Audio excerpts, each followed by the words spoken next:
I'm Dr. Katie Robinson Edwards, and I teach in the Albritton Art Institute. Alexander Phillips and Aaron Dickow were both in my contemporary art class in spring 2012. And they came up to me in January, so this was, 10 months ago, and they said that they were interested in performing Yoko Ono's cut piece. Immediately, they got some pushback from the art department. Eventually that all ironed out, and the art department chairman was very supportive of it.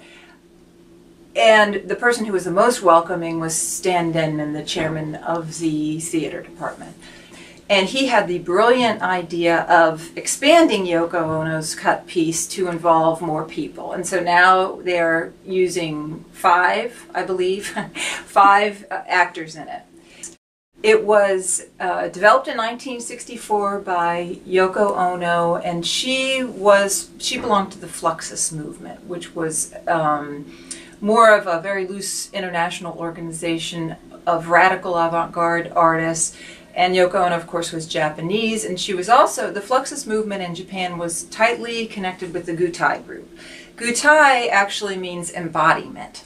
And so that connection between the Yoko Ono's cut piece being a kind of embodiment and an active form.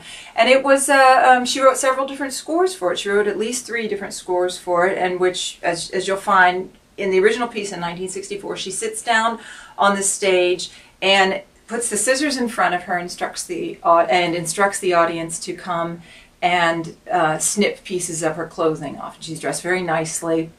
But part of the original piece is that the intent is that the audience takes pieces of her clothes and walks away from them, almost with the pieces, almost as if it's a kind of talisman or something that they take from her.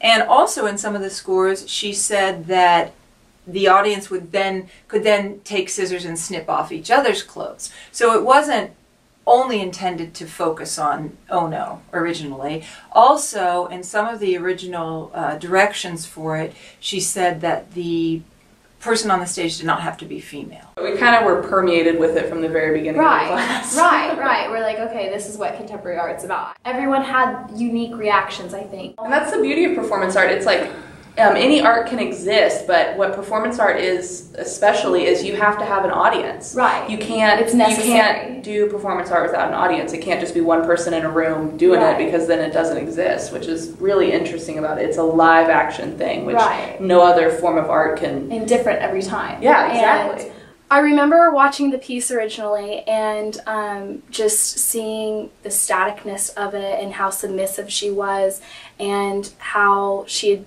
the performance artwork in general, I wasn't really familiar with, and so the idea that performance could be an artwork was interesting to me to start with, and then viewing her very submissively through this process of an aggressive act as a female, as a young female minority, and watching her reaction through her eyes and not her posture, it was very stirring, and I loved how the audience interaction changed the piece. She didn't know what the end result would be.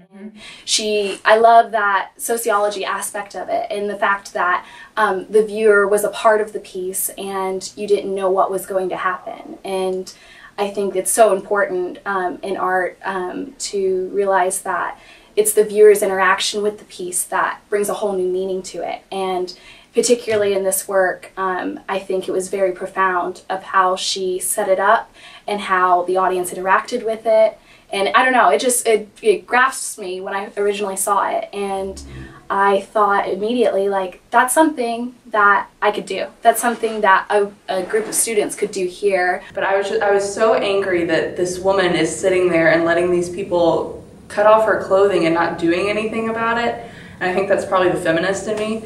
But it struck me so much because it's such a powerful piece, and it was something that once Alex and I got excited about, that it was something that we actually could perform at Baylor with, because there is so much crazy art piece stuff out there, that's something that we could actually do at Baylor and succeed at. It's another thing I like about what Aaron and Alex are putting together, which is that they've expanded it.